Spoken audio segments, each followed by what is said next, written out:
오늘도 하나님의 귀한 사랑으로 불러주심을 감사를 드립니다. 오늘은 받은 바 그 사랑으로 사랑하자는 제목으로 함께 말씀의 은혜를 나누려고 합니다. 사람을 영어에서 펄슨이라고 하는데 이 말은 그리스어 프로스폰이라고 하는 말, 그리고 라틴어로는 베르조나라고 하는 말에서 나온 것인데요. 그 뜻이 뭔가 하면 가면이라고 하는 뜻입니다. 가면. 연극 배우가 무대에 올라갈 때 올라가면서 쓰는 그것을 가면이라고 하는데요. 그러니까 그 사람이 어떤 사람이든 간에 무슨 가면을 쓰느냐에 따라서 그 연기가 달라지는 것이죠. 자, 그런 면에서 사람은 가면적인 존재라고 하는 겁니다. 그래서 내가 지금 어떤 가면을 쓰고 있느냐에 따라서 행동이 달라지게 되는 것이죠. 자, 그러다 보니까 인간은 가면적인 존재로 얼마나 연기를 잘하느냐에 따라서 그의 삶의 보장이 주어진다고 해도 과언은 아닐 겁니다. 그래서 그런지 사람들은 정말 가식적인 생활을 너무 능숙하게 그렇게 하고 살아가는 것 같습니다. 사실 속을 들여다보면 별반 다를 게 없는데 말이죠. 예. 자, 특별히 우리 그리스도인들은 어떠냐 하는 겁니다. 여러분, 우리 이 그리스도인들도 이 기독교인이라고 하는 가면을 쓰고 살다가 보니까 신자인 척하고 살지만은 중요한 것은 정말 내가 그리스도인이냐 하는 거죠. 이런 교회 나온다고 해서 다 정말 그리스도인이냐라고 할 때에 그렇다라고 얘기하기가 어려운 것이 사실입니다. 예. 내 속사람이 그리스도인이 되어서 그리스도인답게, 다시 말해서 하나님의 자녀답게 살아가느냐 하는 것이죠. 여러분, 요한복음 8장에 보면 예수님께서 간음 중에 잡힌 여인을 용서해 주신 후에 요한복음 8장 22절에서 32절이죠. 32절에서 이렇게 말씀합니다. 진리를 알지니 진리가 너희를 자유케 하리라. 자, 여기서 진리라고 하는 말은 알레데이아라고 하는 말인데요. 그 원뜻이 뭔가 하면 껍질을 벗겨 놓는다라는 뜻이에요. 네. 자, 그러니까 진리 대신 예수님 말씀 앞에서 그리스도인인지 하는 우리의 가면이 벗겨지고 진정한 하나님의 자녀의 모습을 회복해야 할 것을 말하고 있는 겁니다. 그러니까 오늘도 진정한 하나님의 자녀로 우리가 새롭게 거듭나는 이런 다짐과 결의가 있어야 할 줄 압니다. 오늘 말씀 중에 그런 은혜가 임하기를 축원합니다. 자, 요한일서 3장에서 사도 요한은 하나님의 자녀다운 삶을 말하면서 앞부분에서는 깨끗한 삶을 살아야 된다라고 말을 하고 있고, 오늘 본문 말씀에서는 하나님의 자녀로서 적극적인 삶을 요구하고 있습니다. 다시 말하면 사랑의 실천을 강조하고 있는 것을 보게 됩니다. 자, 오늘 우리의 시대의 비극이 뭡니까? 사람들의 사랑이 식어가고 점점 이기적이 되어져 가고 너나 없이 욕심으로 움켜잡으려고만 하지 남에게 베풀거나 나누어 주는 일에는 상당히 인색하다 그 말이죠. 뭐 부부관계도 그렇고 가족관계, 이웃관계 다 마찬가지입니다. 이 남편이나 아내에게 사랑을 주려고 하기보다는 받으려고 하는 경우들이 너무나 많은 것이죠. 나이가 많은 부모님께 받은 은혜 감사하면서 효도하기보다는 어때요? 점점 이 어른들이 좀 귀찮은 존재로 이렇게 취급하는 오늘 그런 사회적인 분위기도 우리가 볼 수 있습니다. 그러니까 노인들이 점점 소외감을 느끼는 오늘 그런 시대가 되고 마른 거죠.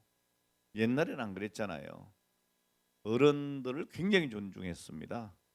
그래서 건달들도요, 뭐 나쁜 짓 하다가 어른들이 하면요 그냥 딱 멈춰쓰고 손을 공손히 모으고 그랬다고요. 근데 요즘에는 안 그렇습니다. 예.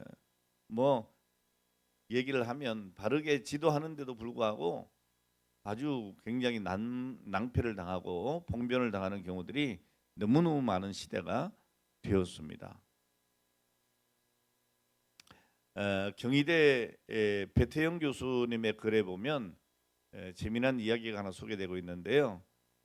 뭐 여러분들도 아는 이야기일 거예요. 어떤 나이 많은 아버지가 아들네 집에 다니러 가셨어요.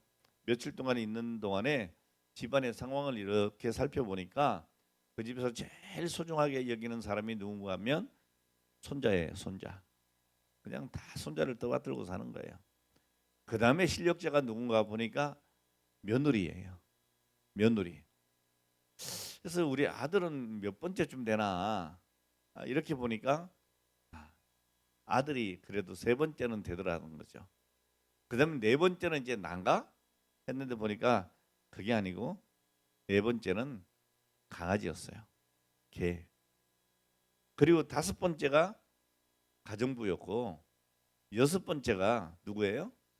그 아버지였던 거죠. 다니러 가신 그 아버지예요.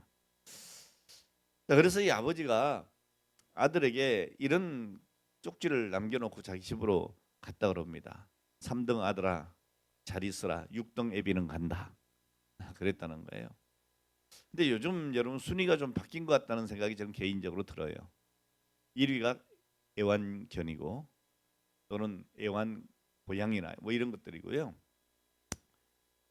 두 번째가 이제 뭐 손자, 며느리 뭐 이렇게 가지 않겠나 싶은데 어쨌든 간에 여전히 지금도 꼴찌는 집안의 어른이 아닌가 이런 생각을 할 때에 참 세상이 잘못되어 가고 있다 이런 생각이 듭니다.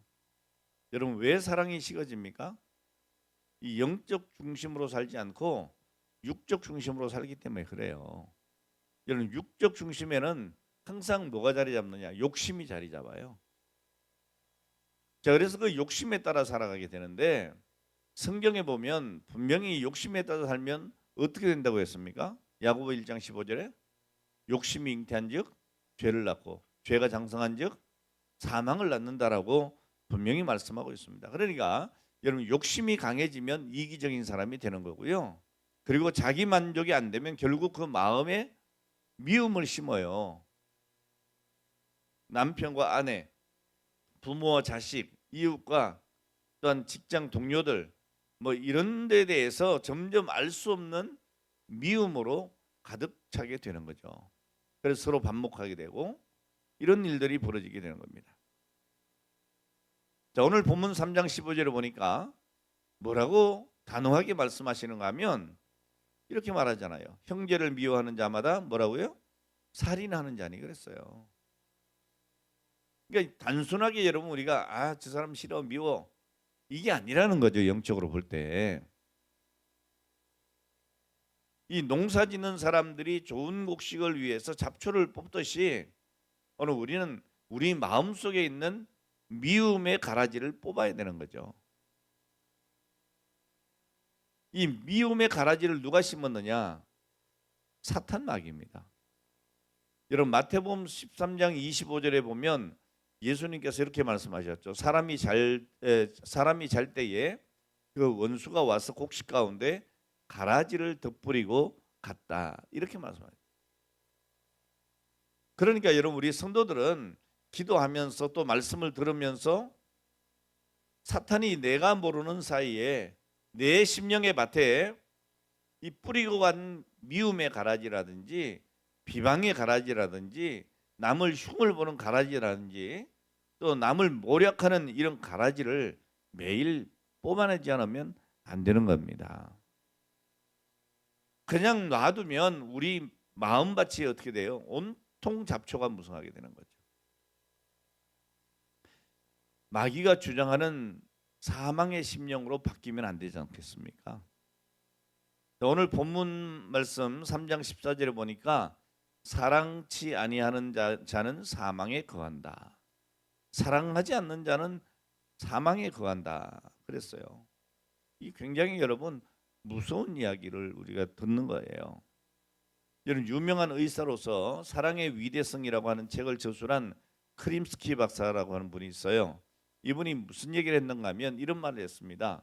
병균의 침투를 막는 방파제는 우리의 정신이다. 감정적인 긴장과 초조 불안은 몸의 피로를 초래시키고 우리 몸의 병균의 침투를 용이하게 해준다. 장기간의 근심과 걱정, 못된 성질과 강박관념 등은 우리의 심장과 간 등 몸의 기타 조직에 나쁜 영향을 미친다. 특히 증오는 독약과 같이 사람의 몸을 해치는 것이다 그랬어요. 여러분, 남을 미워하다가 스스로 무너진 사람들이 많습니다. 그러니까 남을 미워하는 것은 단순히 남의 일이 아니에요, 사실은. 제가 여러분들에게 늘 하는 얘기가 뭡니까? 예를 들어서 내가 B라고 하는 사람, C라는 사람이 있는데 이 사람이 미워. 아, 이 사람도 싫고 저 사람도 싫어. 괜히 생각만 해도 막 미워. 자, 내가 미워하는 그동안에 이 사람들은 내가 미워한다는 사실을 인지하고 오늘 거기에 대해서 신경을 쓸까요, 안 쓸까요? 전혀 안 씁니다. 전혀 안 씁니다. 그냥 나 혼자서 속상한 거예요. 아우, 생각만 해도 싫어 막. 이렇게 되는 거죠. 여러분, 남을 미워하는 것은 결국은 스스로를 무너뜨리는 거예요. 자, 이렇게 스스로 무너진 사람의 대표적인 인물 중에 하나가 누군가 하면 사울입니다. 이 사울 왕은 처음에 너무나 겸손했어요. 그래서 하나님께 쓰임을 받았습니다. 왕이 됐습니다. 이스라엘의 초대 왕. 자, 그런데 문제가 뭐였어요? 다윗이 골리앗을 꺾은 거예요. 그렇게 이스라엘을 괴롭히던 적장을 이긴 거라고요. 그러면 어떻게 해야 되겠어요? 아, 잘했다 잘했다 그래야 될 거 아니에요. 그런데 백성들이 다윗을 사울보다 더 칭송하는 거예요. 사울은 천천히요, 다윗은 만만이라고 그런 거예요. 아, 내가 왕인데. 이런 생각이 들어온 거죠. 근데 여러분, 이런 생각이 사울에게만 들어갈까? 그렇지 않아요. 제게도 들어와요. 제게도. 예를 들어서 역시 설교는 우리 교회 담임 목사님보다 김일래 목사님이 훨씬 잘해요. 이런 얘기가 제게 들어오면 제 마음이 어떻게 했어요? 심란해지는 거예요. 예? 근데 사실 그럴 필요가 있어요, 없어요? 없는 거예요. 왜? 듣는 사람 마음속에 은혜를 주시는 분은 하나님이시니까. 내가 설교를 하나 우리 김 목사님이 설교를 하나 우린 쓰임받는 설교자일 뿐이지, 그렇잖아요. 예. 듣는 사람이 은혜 받고 안 받고 하는 것은 그것 또한 하나님의 은혜의 형편이에요. 은혜를 누구에게 주시고 누구에게 안 주시는 거죠. 그런데도 불구하고 우리는 어떻습니까? 서운하다니까요. 서운해요. 이 마음을 누가 준다는 거예요? 사탄이 준다는 거죠. 사탄이. 오히려 여러분, 그런 일이 있을 때 내가 그렇게 말하는 분에게 아유, 맞아, 우리 김 목사님 설교 잘하시지. 근데 여러분, 다 마찬가지예요. 누구라도, 우리 장로님들도 이렇게 여러분 계시잖아요. 다 똑같지 않아요. 어떤 분은 이런 면에서 굉장히 훌륭하시고, 또 어떤 장로님은 저런 분야에서 훌륭하시고, 달라요. 여러분, 목회라고 하는 것도 마찬가지예요. 다 잘해서 목회자가 아니에요. 그래서 여러 교역자들이 필요한 거예요. 그러니까 그 교역자들이 어떻게 하면 되겠어요? 자기 역할만 잘해주면 되는 거예요. 맞죠? 그러니까 성도들도 저 목사님은 저건 잘하는데 저건 못하고 이렇게 얘기하면 안 되는 거예요. 우리 예를 들면 A라고 하는 목사님은 이런 분이 참 잘하는데, 훌륭하게 잘하는데 저런 부분에 있어서는 좀 아쉬움이 있다. 그럼 어떻게 해야 되겠어요? 그러니까 또 다른 분들이 그 빈 공간을 채워주는 거예요. 그게 동력이에요. 예. 여러분, 제가 혼자서 다 할 수 있으면 우리 부교역자들이 뭐가 필요했겠어요? 목사님이 왜 필요해요? 전사님이 왜 필요해요? 내가 다 하면 되지. 안 되는 거예요, 여러분. 자, 그럼에도 불구하고 다 인정을 받으려고 하면 안 되는 거죠. 근데 사탄은요, 그 마음 속에 파고든다는 말이에요. 파고든다는 거예요. 이 사울은 겸손했다 그랬잖아요. 그런데 자기 사위인 다윗이 막 자기 사위인데 그러면 기분 좋다 이래야 되는데 안 그랬다고요. 오히려 더 미워했어요. 예? 그 미움이 점점 자라나니까 어떻게 됐어요? 나중에 식사를 하다 말고 창을 던져 다윗에게. 와, 이런 무시무시한 일이 있어요?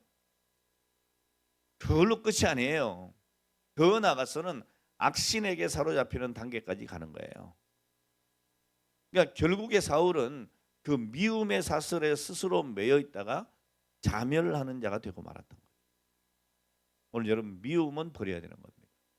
이건 절대로 하나님의 역사가 아닙니다. 미워한다는 거는.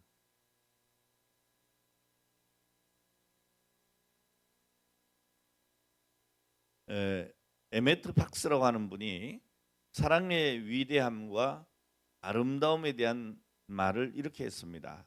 충분한 사랑이 정복할 수 없는 어려움이라는 것은 없다. 치료할 수 없는 병도 없으며 열 수 없는 문도 없고 건널 수 없는 해협도 없으며 무너뜨릴 수 있는 벽도 없고 뉘우치게 할 수 없는 죄도 없다. 근심의 뿌리가 얼마나 깊은지는 문제가 되지 않는다. 앞날이 얼마나 절망적으로 보이는지도 매듭이 얼마나 단단한지도 저지른 실수가 얼마나 거대한지도 문제가 되지 않는다. 충분한 사랑은 이 모든 것을 녹여버릴 것이다. 충분히 사랑할 수만 있다면 당신은 이 세상에서 제일 행복하고 강한 사람이 될 수 있습니다. 이렇게 얘기를 했습니다. 정말 멋지지 않습니까? 여러분, 이분의 말대로 충분한 사랑만 있으면 우리는 인생의 힘들고 어려운 매듭을 다 녹여낼 수 있다는 겁니다. 여러분, 성경 말씀은 오늘 우리에게 뭐라고 합니까? 본문에 말과 혀로만 사랑하지 말고 행함과 진실함으로 사랑하라, 이렇게 권면합니다. 그러니까 이 사랑이라고 하는 것은 말로 하는 게 아닙니다. 말로. 그러나 아예 얘기 안 해도 되냐? 그건 아니에요. 또 어느 정도 표현은 해야 되겠지만, 그러나 여러분, 말로 사랑해 한다고 그게 사랑이 되는 건 아니다, 그 말이죠. 그럼 사랑이 뭐냐? 사랑은 구체적으로 실천하는 것이다. 내 물질을 드리고 시간을 드리고 이웃을 사랑해야 되는 것이죠. 그래서 마틴 루터 목사님은 그런 얘기했어요. 사람이 회심하는 데는 세 가지를 회심해야 온전한 회심이라고 말할 수 있다 그랬어요. 그 세 가지 회심이 뭡니까? 첫 번째로는 머리의 회심이다 그랬어요. 자기 중심적인 생각이 그리스도 중심으로 바뀌어야 된다는 거예요. 매사에 부정적으로 보고 비판적으로 보든 자기 생각이 바뀌지 않으면 그는 거듭난 사람이 될 수 없다, 이렇게 얘기를 했어요. 두 번째가 뭔가 하면 가슴의 회심이다. 마음이 바뀌어야 된다는 거예요. 자, 그렇게 그래서 우리 노래도 그런 거 있잖아요.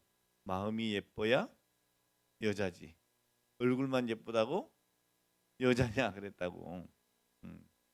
그러니까 여러분, 얼굴이 예쁜 것도 좋겠지만 더 중요한 건 뭐예요? 마음이 예뻐야 된다. 이런 미워하는 마음이 사랑하는 마음으로 바뀌어야 되고, 증오하는 마음이 용서하는 마음으로 바뀌어야 되고, 분노하는 마음이 평안한 마음으로 바뀌어야 되는 거죠. 그래야 진정으로 회심했다고 볼 수 있다는 거예요. 마틴 루터가 말하는 세 번째 회심은 뭐예요? 돈지갑의 회심이다 그랬어요. 오늘 여러분, 주머니가 회개가 돼야 온전한 회개가 된대요. 오늘 그의 씀씀이가 달라지지 않으면, 그가 가진 재물을 가치 있게 사용하지 않으면 그런 진실로 거듭났다고 말할 수 없다라고 얘기하는 거예요. 여러분, 성경이 말하는 사랑의 실천은 이렇게 구체적인 것이어야 한다는 거예요. 여러분, 예수님께서 여러 가지 비유의 말씀을 하셨는데 그 비유 중에 대표적인 비유 중 하나가 뭔가 하면 선한 사마리아의 비유예요. 여러분, 예루살렘에서 어떤 사람이 여리고로 내려가다가 강도를 만나요. 그래서 쓰러지게 되는데, 그때 제사장도 지나고 이 사람 저 사람 다 지나갔지만 다 자기 나름대로의 핑계를 내고 어떻게 했어요? 다 그냥 지나쳐 가버렸다니까요. 자, 그런데 이 사마리아 사람만 어떻게 해요? 그 광경을 보고 아이고 이거 안 되겠네. 그러지 않았어요. 아니 정부가 좀 이런데 관여해가지고 좀 이게 안전망을 구축을 해야지 이렇게 강도 만나면 되겠냐고 그런 불평도 안 했어요. 어떻게 했습니까? 자기가 친히 오늘 그 강도 만난 자에게 가서 오늘 그의 상처를 싸매주고 자기가 가지고 있던 기름을 그 상처에 부어주고 아깝지 않겠어요? 근데 아낌없이 죽어주는 거죠. 더 나가서 어떻게 해요? 자기의 나귀에 태우고 그리고 여관에 데려갑니다. 그리고 치료해 주라고 하고 그리고 그것으로 끝이 아니에요. 부비가 더 들면 내가 다시 돌아올 때에 갚아주겠다라고 약속까지 하는 거예요. 자, 그러면서 주님이 하신 말씀이 무슨 말이에요? 누가 이 사람의 이웃이냐 그랬다고요. 여러분 강도 만난 자의 이웃이 누굽니까? 바로 이 사마리아인이었다는 거죠. 여러분 오늘날 우리는 정말 얼마나 말의 홍수 속에 살고 있는지 모릅니다. 이웃을 사랑하자, 사랑하자, 사랑하자. 근데 이게 말뿐이었다는 거죠. 예? 자, 그런데 이것이 말로 할 일은 아니라는 거예요. 실제적으로 이 사랑이 구체적으로 행해져야 한다는 말입니다. 이런 마태복음 25장에 보면 최후의 심판이 소개가 되는데 예수님이 심판장의 자리에 앉으셨는데 온 인류가 그 앞에 나갑니다. 그때 예수님께서 어떻게 합니까? 양은 오른쪽에, 염소는 왼쪽에 이렇게 세웁니다. 양이 뭐예요? 구원받은 백성들이에요. 염소는 구원받지 못한 백성들을 의미합니다. 그때 사람들이 말합니다. 아니 우리가 어떻게 구원을 받을 수 있습니까? 그랬더니 주님께서 뭐라고 그래요? 내가 병들을 때 너희가 나를 찾아왔고 내가 목마를 때에 마실 것을 주었고 내가 배고플 때에 먹을 것을 주었다. 내가 헐벗었을 때 너희가 나에게 입을 것을 주었다. 이렇게 오른쪽에 있는 사람들에게 말한 거예요. 그러니까 그 사람들이 뭐라고 해요? 아니 주님, 저희가 언제 주님께 그런 일을 했습니까? 그때 주님의 대답이 뭐예요? 너희 중에 지극히 작은 자에게 한 것이 나에게 한 것이다라고 말씀하신 거예요. 그러니까 여러분 이게 구제의 중요성에 대해서 말하고 있는 거예요. 자, 주님은 오늘도 바로 이런 모습으로 우리에게 다가오고 있다고 하는 거예요. 그러니까 우리가 우리에게 도움을 청하는 사람들에게 좀 구체적으로 사랑을 베풀어야 한다는 얘기입니다. 사실 옛날에는요 이렇게 그린들이 이렇게 길에 앉아가지고 멍석 깔아놓고 이렇게 깡통 하나 놓고 초라하게 앉아 있으면 정말 대부분 사람들이 주머니에 동전 하나라도 꺼내가지고 이게 던져주고 갔어요. 저도 웬만하면 그냥 지나가지 않으려고 해요. 정말 주머니에 아무것도 없으면 모르겠고 뭐가 있으면 어쨌든 간에 이렇게 좀 주고 가는. 근데 요즘에는요 줄 때 좀 씁쓸한 게 있죠. 가짜가 너무 많아서. 심지어 여러분 거지도 가짜가 있던 시대예요. 예? 거지도. 그래서 뭐 명동의 어느 거지는 그게 진짜인지 가짜인지 모르겠지만 그 자기 사업장에 올 때 사업장이 뭐예요? 자기 구걸하는 장소요. 거기 올 때 벤츠를 타고 온대요. 벤츠를 탁 타고 와가지고 딱 내려가지고 거기에서 이제 자기 작업복을 입고 구걸을 하고 퇴근할 때 되면 벤츠가 와서 탁 태워갖고 간대요. 예? 뭐 그게 사실인지 몰라도 어쨌든 공공연하게 그런 이야기가 있었어요. 예? 자, 그러니까 우리가 도와줘도 저건 나보다 더 나은 것 같은데 그래서 뭔가 이렇게 자꾸 꺼림직할 때가 있는데요. 그럴 필요 없어요. 여러분 주는 자가 부자인 거예요. 여러분 아무리 많이 가지면 뭐합니까? 나와서 구걸하고 있으면 거지죠 뭐. 전 그리 생각합니다. 그냥 제가 이렇게 밖에 나가면 대체로 이렇게 머뭇거리지를 않아요 저는. 제가 부자여서 절대로 그런 게 아닙니다. 주머니에 아무것도 없으면 저도 좀 사 이럽니다 저는. 예. 그것도 뭐 저는 또 이렇게 눈치 안 봅니다. 오늘 내가 없어 좀 사시오 이렇게 한다고. 근데 제 주머니에 있으면 저는 일단 눈치 안 보고 제가 먼저 다 냅니다. 근데 보면 머뭇거리는 사람들이 나보다 훨씬 잘 사는 사람들이 태반이 많아요. 전 마음으로 그렇게 생각합니다. 그래도 베푸는 자가 부자다. 베푸는 자가 부자다. 오늘 여러분 베세다 광야에서도 5천 명의 굶주린 무리를 향해서 예수님이 축복하시고 어린아이가 갖다 바친 그 오병이어를 떼어서 5천 명을 배불리 먹이셨습니다. 여러분 그때에 주님께서 제자들에게 하신 말씀이 뭐예요? 네가 먹을 것을 주어라는 거예요. 여러분 제자들이 먹을 것을 준비해 왔나요? 아니에요. 그 베세다 들녘에 수많은 사람들이 예수님의 말씀을 듣고 있는데 이제 해가 뉘우뉘우 지는 거예요. 그러니까 제자들이 걱정이 된 거죠. 주님 이제 해도 이렇게 뉘우뉘우 지고 사람들이 배고파니까 이제 내려가서 저들이 먹을 것을 먹게 하시지요. 그랬어요. 그랬더니 예수님께서 뭐라고 한 거예요? 너희가 먹을 것을 주어라. 그런 거예요. 오늘 여러분 우리가 많이 가져서 많이 베푸는 게 아닙니다. 내게 있는 것으로 우리가 내 이웃을 돌보는 것, 이 사명을 우리 주님이 맡기신 거죠. 이게 우리가 말하는 구제이고 전도이고 선교인 거예요. 여기 여러분 우리의 것을 헌신하지 않고는 어떻게 하겠어요? 네? 어떻게 하겠어요? 우리가 뭐 11월 달에 이제 또 2차 초청주일도 있지만 여러분 내 주머니 꽁꽁 싸매고는 절대로 전도할 수 없어요. 내가 커피라도 한 잔 사고 밥이라도 한 끼 먹으면서 얘기하고 이런 노력이 없이 안 되는 거예요, 여러분. 물론 그 밑자락에 기도가 깔려 있는 데서 말하는 거예요. 자, 오늘 우리가 읽은 본문 성경을 보면 아주 구체적인 사랑을 언급해주고 있습니다. 17절 18절 말씀 다시 한번 좀 보시기 바랍니다. 17절 18절 누가 이 세상 재물을 가지고 형제의 궁핍함을 보고도 도와줄 마음을 막으면 하나님의 사랑이 어찌 그 속에 거할까 보냐. 자녀들아 우리가 말과 혀로만 사랑하지 말고 오직 행함과 진실함으로 하자 그랬어요. 그러니까 세상에 재물을 가지고 있으면서 이런 궁핍한 형제를 보고도 마음을 열고 그를 도와주지 않으면 어찌 하나님의 사랑이 그에게 있다고 할 수 있느냐는 말이죠. 그러니까 그렇게 하지 말고 이제는 말과 혀로만 사랑하지 말고 행함과 진실함으로 사랑하자는 거예요. 여러분 이 행함과 진실함이 무엇입니까? 구체적인 사랑이란 말이죠. 구체적인. 그러니까 우리가 선교사님들을 위해서 우리가 기도합시다. 정말 사랑하는 마음을 갖고 기도합시다. 기도하고 끝나면 안 되는 거예요. 오늘 그분들에게 어떻게 해요? 구체적인 사랑의 표시를 해야 되는 거죠. 자, 그럼 왜 우리가 구체적으로 형제를 사랑해야 되겠습니까?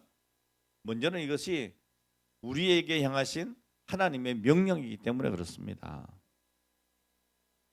16절 말씀에 보면 그가 우리를 위하여 목숨을 버리셨으니 우리가 이로써 사랑을 알고 우리도 형제들을 위하여 목숨을 버리는 것이 마땅하다 그랬습니다. 오늘 여러분 사랑은 우리가 먼저 한 게 아닙니다. 하나님이 우리를 먼저 사랑하셨습니다. 하나님은 말로 사랑의 잔치를 베푼 게 아닙니다. 말잔치가 아니었어요. 내가 너희를 사랑한다. 이 말로 끝나지 않았어요. 외아들을 주시고 십자가에 피 흘리기까지 해주시고 인류의 모든 죄를 용서받는 길을 보여주신 거죠. 그러니까 여러분 우리 하나님이 말씀하시는 사랑은 이런 구체적인 사랑이에요. 말로만 한 게 아니에요. 로마서 5장 8절에 보니까 우리가 아직 죄인 되었을 때에 그리스도께서 우리를 위하여 죽으심으로 하나님께서 우리에게 대한 자기의 사랑을 확증하셨다라고 말씀하고 있지 않습니까? 그러니까 사랑이 뭐냐? 구체적인 거예요. 구체적인 거예요. 요한복음 13장에 보면 우리 주님께서는 세 계명을 주시는데 그 세 계명이 뭐냐? 실천적인 사랑의 요구예요. 내가 너희에게 세 계명을 주노니 내가 너희를 사랑한 것 같이 우리를 어떻게 사랑하셨어요? 하늘 보좌 버리시고 이 땅에 오셔서 온갖 고통 다 당하시고 십자가에 죽으신 거예요. 그와 같이 너희도 서로 사랑해라. 너희가 서로 사랑하면 이로써 모든 사람이 너희가 내 제자인 줄 알리라 그랬어요. 자, 그러니까 이 사랑이 뭐냐? 예수님의 제자된 증표라는 거죠. 자, 그러면서 뭐라고 해요? 그러나 너희가 서로 미워하고 사랑하지 않는다면 세상의 모든 사람들은 너희에게서 너희가 내 제자라고 하는 증표를 발견할 수 있다 없다? 없을 것이라는 말씀이죠. 자, 먼저 우리를 사랑하신 그분이 우리에게 사랑의 명령을 하고 있습니다. 지금 신명기 15장 7절을 보니까 어느 성읍에 있었든지 가난한 형제가 너와 함께 거하거든 너는 반드시 그에게 부재할 것이요 그랬어요. 이 말은 무슨 말이에요? 내가 도울 사람이 눈앞에 있는데 그냥 지나치지 말라는 얘기죠. 부재할 때에는 아끼는 마음을 품지 말 것이니라 그랬어요. 여러분 우리가 부재하면서 이거 아깝다 이런 생각하지 말라는 거죠. 자, 두 번째로 우리가 왜 사랑을 구체적으로 실천해야 되느냐? 사랑의 실천은 구원과 믿음의 증거가 됩니다. 여러분 우리의 믿음의 증거, 우리 구원의 증거가 뭐냐? 사랑의 실천이라는 거예요. 아니 목사님 그게 무슨 상관이 있어요? 오늘 본문에 말씀하고 있잖아요. 14절에 뭐라고 합니까? 우리가 형제를 사랑함으로 사망에서 옮겨 생명으로 들어간 줄을 알거니와 사랑하지 아니하는 자는 사망에 거하느니라고 그랬잖아요. 그러니까 우리가 형제를 사랑함으로써 내가 사망에서 생명으로 옮겼구나, 내가 구원받은 자녀, 하나님의 자녀가 됐구나를 알 수 있다는 거예요. 여러분 우리가 하나님의 자녀 되기 전에는 우리가 캄보디아, 필리핀, 라오스, 말레이시아 아니 이런 사람들하고 뭔 상관이 있다고 거기다가 옷을 보내고 선교비를 보내고 그럽니까? 그럴 이유가 없잖아요. 근데 우리가 예수를 믿고 나니까 그들이 사랑스러운 거예요. 그 영혼이 보이는 거예요. 그러니까 내가 쓸 것도 부족할지 모르는데 그것을 아낌없이 내놓는 거죠. 오늘 여러분 잘 들으셔야 돼요. 형제를 사랑함으로 사망에서 생명으로 옮겨간 줄 너희가 알거니와. 사랑은 구원의 증거라고 했어요. 자, 이 말을 여러분 잘 이해하셔야 된다는 얘기예요. 여러분 사랑이 구원의 조건이 되나요? 아닙니다. 내가 사랑하지 못해도 구원받는 건 상관없어요. 구원은 오직 뭐예요? 믿음이죠. 예수를 믿는 거예요. 근데 예수 믿는 사람들이 다 선행하지는 않아요. 그래도 구원의 문제는 아무 문제가 없어요. 예. 그러니까 이 사랑은 구원의 조건이 아니에요. 내가 형제를 사랑한다고 구원받는 것이 아니라고요. 이미 구원받은 사람들은 사랑의 징표를 보여줘야 한다는 이야기지. 왜요? 나를 구원하신 주님이 사랑하라셨으니까, 구제하라셨으니까, 주님의 말씀에, 나를 구원하신 주님의 말씀에 순종하는 거예요. 여러분 구원받은 사람은 하나님의 사랑 안에 하나님의 사랑이 그 안에 거하고 또 그런 사랑을 실천하는 자가 마땅히 되어야 된다는 거죠. 그런 의미예요. 여러분 믿음의 증거도 마찬가지예요. 야고보서 2장에 보니까 아주 유명한 말씀 나와요. 만일 형제나 자녀가 헐벗고 일용할 양식이 없는데 너희 중에 누구든지 그에게 이르되 평안히 가라, 더웁게 하라, 배부르게 하라 하며 그 몸에 쓸 것을 주지 아니하면 무슨 이익이 있으리요? 이와 같이 행함이 없는 믿음은 그 자체가 죽은 것이다 그랬어요. 오늘 저는 무슨 말입니까? 그의 필요를 채워주는 것이 진정한 믿음이다. 그런 이야기죠. 여러분 사랑의 실천은 이 구원과 믿음의 증거가 된다는 것을 오늘 여러분 믿으시기를 바랍니다. 여러분 우리가 정말 하나님의 놀라운 사랑에 감격했어. 근데 그 주님이 나에게 사랑하라고 하는 거예요. 이웃을 구제하라고 하는 거예요. 전도하라는 거예요. 선교하라는 거예요. 근데 우리가 나는 상관없어 이렇게 할 수 없다는 거죠. 정말 구원의 감격이 있고 믿음이 있다면 어떻게 해요? 실천할 수밖에 없다는 거예요. 세 번째로 우리가 왜 구체적으로 사랑해야 되느냐? 이 사랑의 실천은 하나님이 가장 기뻐하는 일이기 때문입니다. 여러분, 하나님은 우리가 사랑하는 것을 기뻐하세요. 여러분, 한 집안 얘기를 해보자고요. 집안에 아들도 있고 딸도 있어요. 그런데 맨날 싸워. 지지고 볶아. 예? 그러면서도 맨날 부모님에게는 좋은 선물을 가지고 와. 선물 가져와 가지고 선물 주면서 또 지지고 볶고 싸워. 그럼 여러분, 만약에 우리 장로님 그렇다면 마음이 편안하시겠어요? 기쁘시겠어요? 아니에요. 비록 부자는 아니어서 좋은 선물은 가지고 오지 못했지만 이렇게 부모를 찾아와서 자식들이 오손도손 얘기하고 서로 격려하고, 예? 서로 어려움이 있다 그러면 붙잡고 기도해주고 이런 모습을 보면 기쁘잖아요. 예. 오늘 여러분, 하나님은 우리가 사랑하는 것을 가장 기뻐하신다니까요. 여러분, 사랑하는 방법은 다양해요. 우리가 몸된 교회를 섬길 때도 마찬가지예요. 여러분, 몸으로 봉사하는 사람도 있고 어려운 시간을 쪼개가지고 시간을 드리는 사람도 있고요. 또 물질을 드리는 사람도 있고, 여러분, 이웃을 사랑함에 있어서도 마찬가지예요. 보면 어떤 분은 전도대 성자 집에 가서 설거지도 해주고 애도 봐주고 이러면서 친밀도를 높이고 그러면서 친밀해진 다음에 정말 예수 믿어야 돼. 이러면서 같이 시간을 나누는 거예요. 몸으로 봉사하는 거예요.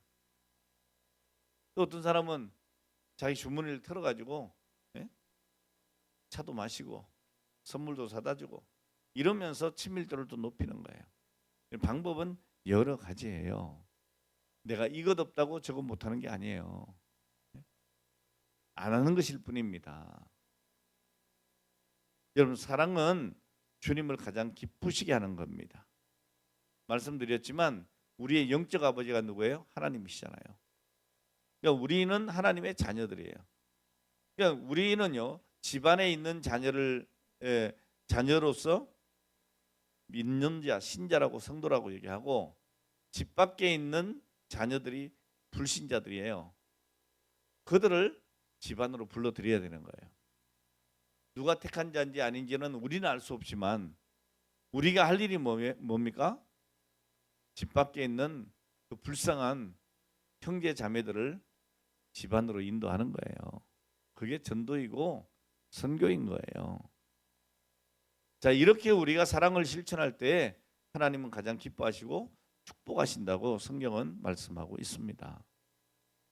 오늘 성경 본문에도 그 약속이 기록되어 있습니다. 21절, 22절.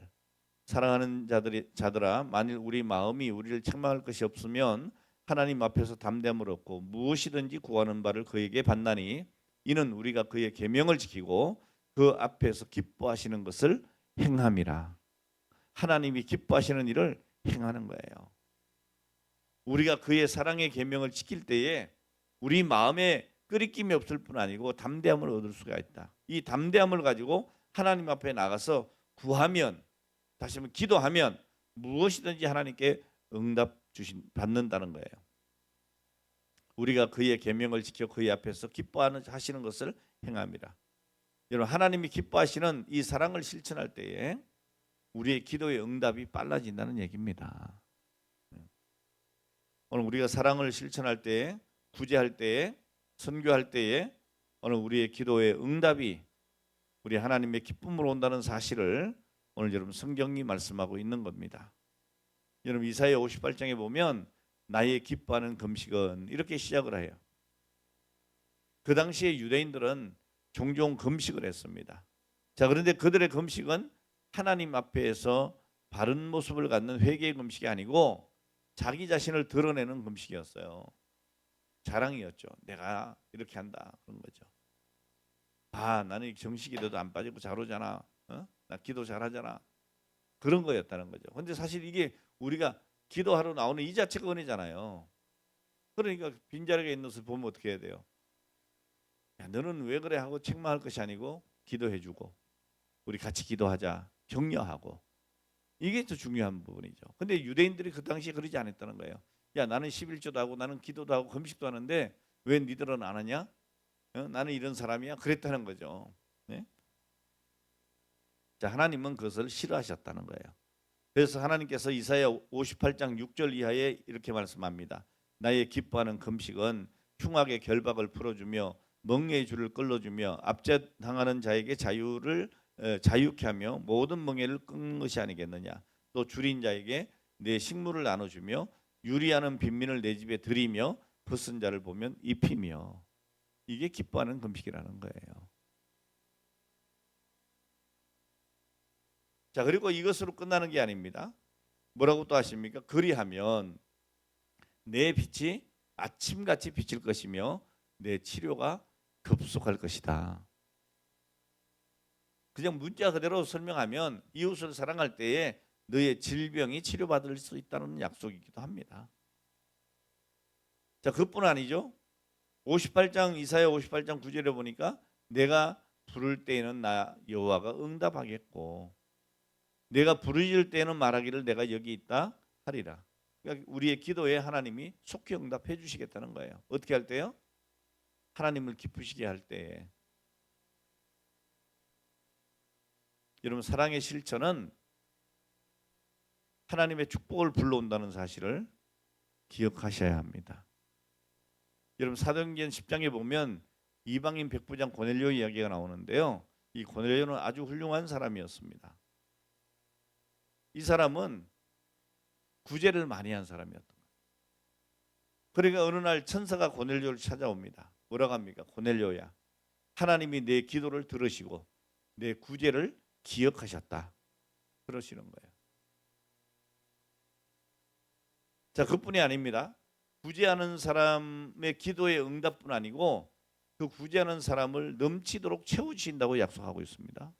누가복음 6장 38절에 보니까 주라 그리하면 너에게 주실 것이니 곧 후이되어 누르고 흔들어 넘치도록 하여 너희에게 안겨주리라 그랬어요. 여러분, 우리가 남에게 베풀 때에 하나님은 그 많은 것으로 채워주신다라고 약속하고 있는 겁니다. 자, 그러니까 구제, 선교, 전도, 이게 여러분 하나님의 축복받는 비결인 것을 아셔야 합니다. 이웃을 위해 구제하고 선교할 때 하나님은 축복하신다. 이것이 하나님의 경제 원리입니다. 여러분, 사람들의 경제 원리는 뭐죠? 많이 벌어서 쌓아놓는 거예요. 그러나 하나님의 경제 원리는 뭐예요? 하나님 주신 물질을 쓰는 거예요. 귀하게 베푸는 거예요. 여러분, 사람들은 그 돈을 끌어안으면 부자가 될 줄 알지만 성경은 절대 그렇게 얘기 안 합니다. 여러분, 잠언 11장 24절에 뭐라고 해요? 흩어 구제하여도 더욱 부하게 되는 일이 있나니 과도히 아껴도 가난하게 될 뿐이니라 그랬어요. 자, 그리고 잠언 11장 25절에 구제를 좋아하는 자는 풍족하여질 것이요 남을 윤택하게 하는 자는 윤택해지리라 그랬어요. 이게 여러분 하나님의 경제 원리예요. 우리가 나눌 때 베풀 때 하나님은 더 흔들어 채워 주시는 것을 믿으시기 바랍니다. 자, 그래서 신명기 15장 10절에 보니까 구제할 때는 아끼는 마음을 품지 말 것이라고 했고 이로 인하여 내 하나님께서 범사에 내 손에서 수고하는 바대로 복을 주신다고 말씀하고 있습니다. 오늘 여러분, 나도 어려운데 부자는 부자나 하는 거지. 여러분, 그런 생각하지 말아야 된다는 거죠. 여러분, 돈이 많다고 부자가 아닙니다. 나보다 어려운 사람을 보면 베풀 수 있는 사람이 부자인 거예요. 제가 이 선교지 가면 때로 이렇게 마음이 동해가지고 막 이렇게 카드라도 긁어가지고 선교해주고 올 때가 있어요. 그리고 와가지고 내가 쩔쩔매고 또 이 카드 빚 맞고 뭐 이렇게 하는 걸 우리 부목사님이 보고 제 카드를 나가면 막 뺏으려고 그럴 때도 있었어요. 예? 뭐 저를 생각해서 너무 고맙죠. 자, 그러나 그렇게 했다고 제가 망하지 않습니다. 제 마음이 오히려 기쁘고 그렇게 주고 올 때에 감사하죠. 눈에 보이는데도 안 하고 오면 맨 찜찜해요. 그게 더 불편해요. 예? 물질적으로는 좀 어려워도 그냥 베풀고 오면 너무 좋은데 마음도 시원하고. 예? 뭐 갚을 때는 갚으면 되니까. 오늘 여러분 무슨 얘기입니까? 우리가 남에게 구제하면 오늘 그것이 하나님께 돈을 구워드리는 것과 같다는 얘기예요. 이 내 얘기가 아니에요. 여러분 잠언 19장 17절에 보니까 이렇게 말씀하잖아요. 가난한 자를 불쌍히 여기는 것은 여호와께 꾸이는 것이니 그 선행을 갚아주시리라. 하나님께 꿔주는 거래요. 우리가 구제하는 거는. 그러니까 하나님은 반드시 갚으시는 분 아니세요? 예. 오늘 여러분 이제 물질을 정말 가치 있게 사용하시기를 바랍니다.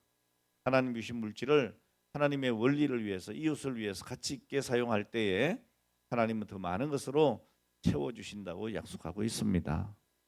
그러니까 오히려 우리가 어려울 때에 더 구제를 해야 되는 거예요. 근데 사실 그렇더라고요. 무슨 수재 의연금을 걷는다 뭐 이런저런 뭐 화재로 어려움을 겪는 사람을 돕는다 할 때요. 줄 쫙 서서 그 뭡니까 그 구제금을 내는 사람들 대부분이 누굽니까? 서민들 아닙니까? 부자들이었다가 앉아갖고 비서시켜갖고 큰 돈 한번 갖다 주겠지만 그 여러 서민들이 푼돈 자기 주머니 삼짓돈을 꺼내는 거예요. 예? 우리나라 IMF 때죠. 그때 근무기 할 때 보세요. 돌반지까지 다 내놓잖아요. 예? 오늘 우리는 정말 어떻게 살아가는 것이 하나님의 마음을 시원케 하고 기쁘게 하고 또 우리의 기도가 응답이 되고 우리가 잘 사는 일인가 하는 것을 다시 한번 생각해야 될 줄로 믿습니다. 우리에게 주어진 기회, 우리 한 번밖에 없는 이 땅에서의 삶 속에서 하나님이 기뻐하시는 이 사랑의 실천, 구제하는 일, 그리고 전도하는 일, 선교하는 일, 이렇게 남에게 베푸는 이 일을 말과 혀로만 하지 말고 진실함과 행함으로 실천하는 오늘 우리 모두가 될 수 있기를 주의 이름으로 축원합니다. 기도하겠습니다. 하나님